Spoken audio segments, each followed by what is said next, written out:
भारत के अलग अलग राज्यों से शिक्षा ग्रहण करने दिल्ली पहुंच रहे छात्रों ने अपने ऊपर हो रहे अत्याचार को लेकर आवाज बुलंद करना शुरू कर दी है। बता दें, एक तरफ छात्रों ने मुखर्जी नगर कोचिंग इंस्टीट्यूट के खिलाफ एडमिशन के नाम पर मोटी फीस लेने के नाम पर विरोध जताया है, तो वहीं दूसरी तरफ रूम रेंट को लेकर भी गांधी विहार में बसे प्रॉपर्टी डीलरों की तानाशाही बताते हुए जगह जगह पंपलेट्स चस्पा करते हुए छात्र समूह ने जांच की मांग की है। देखिए हमारी ये खास रिपोर्ट। अब तो कई कोचिंगों का 3+ हो गया है। बच्चों के साथ खिलवाड़ करना चाहते हैं। बच्चों का जीवन क्या खरीद रखा है क्या? रेंट तो यहाँ मनमाने, जब चाहे तब बढ़ा दो, जैसे चाहे वैसे, जब मन करे तब बाहर निकाल दो। किसी को पता तो है नहीं कि मकान मालिक कौन है, आप किसके मकान में रह रहे हैं, वो यहाँ का है कि पाकिस्तान का है कि अफगानिस्तान का है, कहाँ का है। देखिए, जो पोस्टर लगा है उसमें जो भी बातें लिखी गई हैं वो पूर्णतः सत्य है। यहाँ के जितने भी प्रॉपर्टी डीलर हैं वो कभी भी जो है उनसे अगर कहो कि आप जो है ऑनलाइन पेमेंट ले लीजिए, अगर वो लेते नहीं, कहते हैं कैश दीजिए। भारत में सबसे बड़ा एजुकेशन अब मुखर्जी नगर है, जहां पर बड़ी तादाद में शिक्षा संस्थान है या यूं कहें कोचिंग सेंटर है। यहां पर बड़ी तादाद में छात्र छात्राएं अपनी शिक्षा ग्रहण करने घर से सिर्फ ये सोच कर आते हैं कि हम अपने माता पिता का नाम रोशन करेंगे, लेकिन उन छात्रों को आने से पहले ये नहीं पता होता ये जगह शिक्षा के नाम पर लूटने वाला सबसे बड़ा लूट का अड्डा बन चुका है और छात्र यहाँ पहुंचकर कोचिंग संस्थानों की चंगुल में फंसकर लूट का शिकार हो जाते हैं। एक तरफ एडमिशन के नाम पर छात्र छात्राओं से पैसों की लूट, वहीं दूसरी तरफ छात्रों की जिंदगी के साथ खिलवाड़ किया जाता है।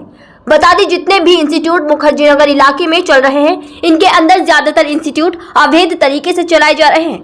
इस कारण सेफ्टी के नजरिए से देखें तो ना तो इन कोचिंग सेंटरों के मालिकों के पास फायर की एनओसी है और ना ही इंस्टीट्यूट चलाने की परमिशन। बिल्डिंगों की हालत भी इतनी जर्जर है, अगर बाय चांस तेज भूकंप आ जाता है तो ये बड़ी बड़ी इमारतें धराशायी हो सकती हैं, जिसका बड़ा खामियाजा यहाँ पढ़ने वाले छात्रों को भुगतना पड़ सकता है। जिसका एक दृश्य अब से 1 वर्ष पहले देश के लोगों ने देखा भी था कि किस तरह बिल्डिंग में आग लग गई थी। छात्रों ने बिल्डिंग की छत से कूदकर अपनी जान बचाई थी, फिर भी बड़ी संख्या में छात्र छात्राएं गंभीर रूप से घायल हो गए, जिसके बाद कई इंस्टीट्यूट को प्रशासन ने हाई कोर्ट के आदेश के बाद सील भी किया था। लेकिन कोचिंग इंस्टीट्यूट की लूट आज भी वही बनी हुई है जो पहले थी, क्योंकि कोचिंग संस्थानों के मालिकों के सर के ऊपर प्रशासन का हाथ है, जिसके चलते बिना किसी सेफ्टी पॉइंट के धड़ल्ले के साथ छात्र छात्राओं के साथ पैसों की लूट से लेकर उनकी जान के साथ खिलवाड़ किया जा रहा है। कोचिंग देने के नाम पर छात्रों से 2 से 3 लाख रुपए की फीस ली जाती है। देखिए, ये जो कोचिंग माफिया है किसी से छुपा नहीं हुआ है। जो भी अवेयर लोग हैं उनको पता है। हर माँ बाप के धड़कने यहाँ आकर रहती है कि IAS PCS और अदर एग्ज़ाम कॉम्पिटिटिव निकालेंगे और सेलेक्ट होंगे, लेकिन यहाँ जिस तरीके से लूट मार की जाती है कि वेंटिलेटर तक नहीं होता। एक जिस क्लास में 100 बच्चे सही से नहीं बैठ सकते, वहाँ 500, 600, 1000 तक कई बार बैठा देते हैं। और आपने देखा इसी सामने वाले भंडारी बिल्डिंग में जब आग लगी थी, वो भयावह स्थिति सभी ने देखा, पूरा देश ने देखा कि किस तरीके से बिल्डिंग से ऊपर से बच्चे कूद रहे थे रस्सी पकड़ पकड़ के, मतलब उतरने की कोशिश, अपनी जान बचाने की कोशिश कर रहे थे। तो उस दौर को आप खुद कवर किए हैं तो आपसे बेहतर कोई नहीं समझ सकता, देखा है खुद आपने। तो कहीं ना कहीं कोचिंग वालों का ये नैतिक जिम्मेदारी बनती है, बल्कि जवाबदेही बनती है, अकाउंटेबिलिटी। कहते हैं ना कि लोग अपने लोकतंत्र में अधिकारों की बातें तो करते हैं, लेकिन कहीं ना कहीं अपने ड्यूटीज को, जो आर्टिकल 51A की बात हो जाती है, कर्तव्यों को कहीं ना कहीं वो नकार देते हैं, भूल जाते हैं, वो सुनना नहीं चाहते हैं। और ये चीज़ें आज देख रहा हूँ सभी पर, पॉलिटिशियन सभी लोग। अब देखिए, यहाँ चुनाव होने वाला था, इक्का दुक्का कोई अभी आ रहे हैं, क्योंकि यहाँ उनको लग रहा है कि सारा स्टूडेंट है, माइग्रेटेड है, प्रवासी है, कोई बिहार, यूपी, झारखंड, मध्य प्रदेश से आया है लूटमार करना है, रूम वालों को अलग करना है, कोचिंग वालों को अलग करना है, वो अपना चले जाए। अब तो कई कोचिंगों का 3+ हो गया है। प्रीलिम्स में इंटरव्यू, टेस्ट सीरीज वगैरह सब कुछ मिलाकर और ऑप्शनल वगैरह सब कुछ मिलाकर, टेस्ट सीरीज मिलाकर 3+ हो गया है। अब सोचिए 3+ हो गया है, कहने का मतलब कि कई बच्चे अपना खेत घर बेच के, गरीब के बच्चे आए हैं, पढ़े थे। रूम रेट वैसे ही है, किसी से नहीं छुप है। तो ये सारी चीज़ें मैं आपको यूँ ही नहीं बता रहा हूँ, उसको मैं फेस कर रहा हूँ, देख रहा हूँ, ऑब्जर्व कर रहा हूँ। क्या है कि इधर में बहुत अलग अलग स्टेट से बच्चे आ जाते हैं और उनको क्या है तो 250-3 लाख पे लूटा जाता है। तो ये नहीं होना चाहिए, क्योंकि भरी उम्मीद लेकर इधर बच्चा आ जाता है, इधर फंस जाता है। क्योंकि एक कोचिंग इंस्टीट्यूट देखो तो इनकी जो बिल्डिंग्स है, जो बैठने की व्यवस्था है, पानी की समस्या है, हर को सामना करना पड़ता है। तो ऐसा नहीं होना चाहिए, इसके पे भी सरकार ने कुछ ध्यान देना चाहिए। और उधर से कोचिंग से निकलो और अपने रूम की तरफ जाओ तो रूम के इसमें फंस जाता है, क्योंकि रूम का एक हाई रेंट है पूरा, क्योंकि कमरा भी वैसा नहीं होता। और उधर भी पानी की समस्या, मकान मालिक की समस्या, सबको सामना करना पड़ता है। तो फिर सरकार ने कुछ तो इसके कदम बढ़ाना चाहिए और बच्चों की तरफ देखना चाहिए, क्योंकि आगे जाकर ये देश का भविष्य है। क्या मांग करते हैं इधर अभी जो कोई सरकार से मांग करते हैं कि इधर अभी बच्चों की तरफ ध्यान देना चाहिए। जो हाई रेट कोचिंग है उनका जो बढ़ती फीस जा रही है, और फैकल्टी क्या है, वही फैकल्टी हर कोचिंग में एक ही फैकल्टी है। क्योंकि क्या इसमें क्या चेंजेस है, जो बच्चा सिलेक्टेड कितना है, हिंदी माध्यम से बच्चा सिलेक्टेड भी नहीं है, तब भी इतना 2.5 से 3 लाख रुपए फीस लेते हैं। ये किस नाम पे लेते हैं बताओ। हाँ, ये आग भी लगी थी, उधर भी बच्चे कुछ घायल हुए, उसका तो कुछ नहीं आया। मैं सबको एक पैसे से दबोचना चाहते हैं। क्या बच्चों के साथ खिलवाड़ करना चाहते हैं? बच्चों का जीवन क्या खरीद रखा है क्या? सब पे इस पे सरकार ने ध्यान देना चाहिए, क्योंकि आगे जाकर इस देश का भविष्य, एक एडमिनिस्ट्रेशन बनना है, तब भी सरकार ने उस पे ध्यान देना चाहिए। वहीं लूट का सिलसिला यही खत्म होने वाला नहीं है। पहले तो छात्र एजुकेशन के नाम पर लूट जाता है और उसके बाद भी छात्र हर दिन प्रताड़ित होता है। जैसे तैसे पैसों का इंतजाम करने के बाद छात्र कोचिंग सेंटर में अपना एडमिशन लेता है। उसके बाद शुरू होती है गांधी विहार में बसे प्रॉपर्टी डीलरों की मनमानी और रूम रेंट के नाम पर किया जाता है छात्रों का शोषण। अरे हर जगह शोषण होता है। जो भी प्रवासी लोग हैं उनके लिए कोई कानून ही नहीं है इस देश में। कहीं भी जाते हैं वो दूसरे जगह, चाहे नौकरी के लिए जाएं चाहे तैयारी के लिए जाएं, हमेशा उनका शोषण ही होता है, चाहे रोजगार के लिए। मैं तो ऐसे देवरिया का रहने वाला हूँ। ये जो देख रहे हैं आप पीछे पोस्टर लगा, कितना सच्चाई है इसमें, क्या लग रहा है आपको? मैं बहुत ज़्यादा जानकारी नहीं रखता इन सब चीज़ों पे, लेकिन मुझे ऐसा लगता है कि यहाँ पावर ऑफ अटॉर्नी के थ्रू ही दिया जाता है कमरे वगैरह, रजिस्ट्री नहीं होता है, मुझे ऐसा लगता है।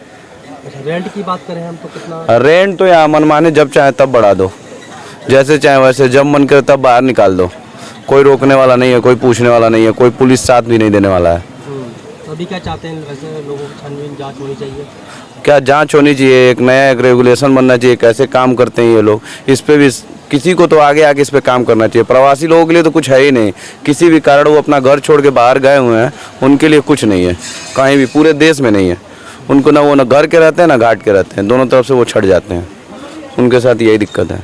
बता दें छात्र छात्राओं के एडमिशन के बाद शुरू होती है प्रॉपर्टी डीलरों की मनमानी। ऐसा हमने क्यों कहा, इसकी भी व्याख्या कर देते हैं। बता दें मुखर्जी नगर से सटा गांधी विहार इलाका है, जहां पर सिर्फ छात्र इसलिए आते हैं कि हमें यहां कम किराए पर सस्ता रूम रहने के लिए मिल जाएगा। लेकिन जो छात्र ये सोचते हैं उसका यहां पर विपरीत होता है। सबसे पहले तो गांधी विहार में बिना प्रॉपर्टी डीलरों की मर्जी के बगैर कोई भी छात्र या व्यक्ति रूम नहीं ले सकता, क्योंकि गांधी विहार में ज्यादातर मकान मालिकों ने फ्लैट खरीदकर इनकी चाबियां प्रॉपर्टी डीलरों को दे रखी हैं। तो अब आप समझ गए होंगे, अगर आपको रूम किराए पर लेना होगा तो प्रॉपर्टी डीलरों का दरवाजा खटखटाना ही होगा, उसके बाद ही आपको सर छुपाने के लिए जगह मिल पाएगी। पोस्टर तो अब नई जानकारी है हमें कि मुख्य तौर पे किसने लगवाया है, लेकिन आप ये देखेंगे कि जो पोस्टर में बातें लिखी गई हैं वो कहीं ना कहीं आपकी सच्चाई से पूरी इत्तेफाक रखती है। यहाँ पे डीलरों का जो रवैया रहा है वो शुरुआत से बहुत मनमाना रूप रहा है। कभी भी इन्होंने समय से जो है किराए को बढ़ा दिया है, किसी भी प्रकार की सुविधाओं को नहीं देने का प्रयास किया है। और एक तरह से आप देखा जाए तो पूरी तरह से एकदम ये है कि छात्रों से किसी भी तरह ज़्यादा से ज़्यादा किराया लिया जा सके। कहीं भी वो ये नहीं सोचते हैं कि जो पैसा वो ले रहे हैं उसके प्रति वो सुविधा प्रदान कर रहे हैं कि नहीं बन रहे हैं। अक्सर आप देखते हैं यहाँ पे प्लम्बिंग से लेकर तमाम बिजली की सुविधाएं जो मतलब है वो बहुत सही नहीं है। कमरों में तमाम आपको समस्याएं मिलेंगी, उनको फिर आपको किराया देने के बाद भी आपको अपने से ही सुलझाना है। उस सब के बावजूद किराया हर साल बढ़ता जा रहा है और तमाम तरह की और गलत गतिविधियां ये लोग लिप्त रहते हैं। छात्रों से अगर किसी से गलत मतलब वो पैसा ले लिया है, आप कमरा छोड़ना चाह रहे हैं या कोई ऐसी बात है तो उसमें गुंडागर्दी भी करते हैं। तो कुल मिला के यहाँ पे अगर देखा जाए तो ये डीलर अपने आप को लिखते हैं, लेकिन ये डीलर हैं नहीं, विशुद्ध रूप से दलाल हैं, जिनका बस एक बार होता है किसी तरह आपको कमरे में ले जाके फंसा दें। उसके बाद उनके कोई मतलब नहीं है आपके कमरे में कोई भी दिक्कत हो, पानी आ रहा है नहीं आ रहा है, बिजली आ रही है नहीं आ रही है, क्या समस्या है, आप उससे आपने पैसा दे दिया, आप अगले महीने अगर आप नहीं देंगे तो 4 गुंडों को लेके आके आपसे कमरा खाली करा लेंगे और आप उसके बाद आपके वहाँ। और प्लस अब आप प्रतिदिन देखते जाइए इनका जो ब्रोकरेज चार्ज है वो भी बढ़ता जा रहा है और जो मकान मालिक हैं उनकी पूरी साठगांठ है। तो कहीं से भी अगर आप देखें तो ऐसा नहीं है कि ये कोई भी कार्य मतलब ईमानदारी पूर्ण तरीके से करते हैं। वेलफेयर की तो बात छोड़ ही दीजिए, मान लीजिए। छात्रों ने जो दर्द है वो बयां किया है अपना। जी जी जी। अच्छा, तो ये काले धन का अड्डे की बात करें, जो काले धन का अड्डा भी लिखा है, क्या पता? ये कई चीज़ों को आप देखेंगे, जैसे यहाँ पे ये किसी को पता नहीं मूल रूप से कि यहाँ का मकान मालिक है कौन, किस मकान में आप रह रहे हैं, वो कौन है, किसका है। बस ये है कि हमें कोई डमी व्यक्ति रहता है, वो डमी व्यक्ति कोई ना कोई ब्रोकर रहता है, चूँकि मकान मालिक स्वतः इसलिए नहीं आता है क्योंकि उनको ब्रोकरों से और ये जो दलाल हैं इनसे ये सुविधा है कि भाई वो अगली बार पैसा बढ़ा के आपसे किराया ले लेंगे। तो यहाँ मकान मालिक किसी को पता तो है नहीं कि मकान मालिक कौन है, आप किसके मकान में रह रहे हैं, वो यहाँ का है कि पाकिस्तान का है कि अफगानिस्तान का है, कहाँ का है, कौन है, कोई नहीं जानता। जांच होनी चाहिए। तो इन सब बातों की जांच तो होनी चाहिए ना कि हम किसके मकान में रह रहे हैं। और फिर ऐसा थोड़ी ना कि हर मकानों में सिर्फ छात्र रह रहे हैं, बहुत सी और भी ऐसी गतिविधियां संचालित होती हैं हमारे अगल बगल। रात के समय अगर आप किसी ज़रूरत कारणवश आप निकलेंगे तो आपको ये स्थितियाँ सड़क पर प्रतीत होंगी कि चीज़ें ऐसा नहीं कि सिर्फ ये मतलब पढ़ने लिखने की ही गतिविधियाँ यहाँ पे हो रही हैं। बहुत से ऐसे भी युवा यहाँ पे रह रहे हैं, बहुत से ऐसे भी लोग हैं जो यहाँ पे पढ़ाई के इतर भी कार्यों में संलिप्त हैं, और वो कहीं ना कहीं मकान मालिक और इन दलालों की संलिप्तता के साथ हो रहा है। फिलहाल छात्रों को रहने के लिए जगह तो मिल जाती है, लेकिन शुरू हो जाता है छात्र छात्राओं का शोषण। बता दें, किराए के नाम पर प्रॉपर्टी डीलरों द्वारा लिया जाता है 1 महीने का एडवांस, 1 महीने की सिक्योरिटी और 15 दिनों का कमीशन। सब मिलकर 25 गज के एक रूम सेट का अमाउंट 20 से 25 या 30 हजार रुपए करीब छात्र प्रॉपर्टी डीलर को देना पड़ता है। लेकिन अपनी शिक्षा के चलते छात्रों को मजबूर होकर इतने महंगे रेंट पर ही रहना पड़ता है। कि जो पोस्टर लगा है उसमें जो भी बातें लिखी गई हैं वो पूर्णतः सत्य हैं। जैसे यहाँ पे सिंगल रूम है वो 8,000 का है, तो आप 8,000 किराया देंगे और जिसके माध्यम से आपको रूम मिलेगा आप 4,000 उसको देंगे। उसके बाद आप 4,000 सिक्योरिटी देंगे, मतलब अगर आपको 8,000 का रूम लेना है तो आपको 16,000 रुपये खर्च करना पड़ेगा। ठीक है, उसके बदले अगर कमरे में आप में मतलब आपकी लाइट ख़राब होती है, बिजली ख़राब होती है और फैन ख़राब होता है, तो अगर आप डीलर के पास फ़ोन करेंगे कि ख़राब है तो कहेगा इसको आप अपने से बनवाइए। इसमें जो है डीलर की कोई जिम्मेदारी नहीं है। तो कितना जो ये लगा हुआ है पोस्टर लगा, कितना आपको सही मानते हो? कौन लोग मतलब जिनको तो जानकारी आपके पास जिन लोगों ने चिपकाए पर्चे? नहीं, उनके बारे में चूँकि उसमें किसी का नाम तो लिखा नहीं गया है। ये एक छात्र समूह है जिन्होंने इस बात को समझा, बैठा, उसके बाद एक पोस्टर के माध्यम से लोगों तक पहुंचाने की कोशिश की। क्या चाहते हैं इसकी जांच होनी? बिल्कुल जांच होनी चाहिए, सरकार के द्वारा इसकी जांच हो, क्या कैसे सीरीज एक मतलब एक नियम बने कि हाँ इतना किराया होना चाहिए, आपको कमरा किसके माध्यम से मिल रहा है, या आपका रेंट कब बढ़ेगा, आप कमरे में कब तक रहेंगे। ऐसा नहीं किसी का प्रीलिम्स हो गया है, मेंस है, कोई आया किराया बढ़ाया, कोई सामान्य घर का लड़का है कैसे रह रहा है, किराया बढ़ाया वो नहीं दे पाया, फिर आप उसका कमरा खाली करवा देंगे, वो कहाँ जाएगा इस समय। लेकिन अब अपने ऊपर हो रहे अत्याचार को लेकर छात्रों ने आवाज बुलंद करना शुरू कर दी है। बता दें, मुखर्जी नगर से सटा गांधी विहार इलाका काले धन का अड्डा बन चुका है। ऐसे पंपलेट्स दीवारों और पार्कों में चस्पा कर समस्त छात्रों ने गांधी विहार में बने फ्लैटों की जांच की मांग की है। वहीं छात्रों पर प्रॉपर्टी डीलरों द्वारा किए जा रहे अत्याचार और शोषण को लेकर भी भारत की जाँच एजेंसी और सरकारों से संपूर्ण जाँच की मांग की है। ये तो जरूरी है। अगर मान लो जो इस तरीके से यहाँ के जितने भी प्रॉपर्टी डीलर हैं वो कभी भी जो है उनसे अगर कहो कि आप जो है ऑनलाइन पेमेंट ले लीजिए, अगर वो लेते नहीं, कहते हैं कैश दीजिए। कैश लेने का क्या मतलब है बताइए? अगर कोई आदमी स्टूडेंट है, उसके घर से इतना पैसा आ रहा है, तो उसमें से अगर उसको घर भी बताना पड़ता है कि मैंने 7,000 8,000 रुपये रेंट दे दिया, तो उसको रिकॉर्ड लेने में क्या दिक्कत है इनको? हमेशा कहते हैं कि कैश दीजिए, और बात ये कह देते हैं कि 1-2 महीने भले डिले कर दीजिए पर कैश ही दीजिए पैसे।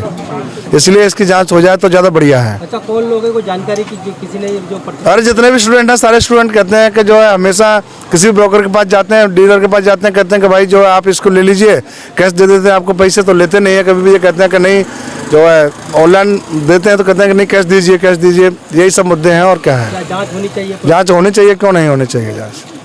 अब देखना ये होगा क्या छात्रों की आवाज देश की जांच एजेंसियों मौजूदा सरकारों के पास पहुंचेगी। क्या जांच घेरे में कोचिंग इंस्टीट्यूट और प्रॉपर्टी डीलर्स और यहां के मकान मालिकों को लाया जाएगा? पूरी खबर देखने के बाद आप खुद समझ सकते हैं छात्र किस कदर दुखी, परेशान और हताश होने के बाद जांच की मांग करता हुआ नजर आ रहा है। लेकिन क्या शोषित हो रहे छात्रों की आवाज सरकार और जांच एजेंसियों तक पहुंच पाएगी या फिर इनकी आवाज को दबा दिया जाएगा?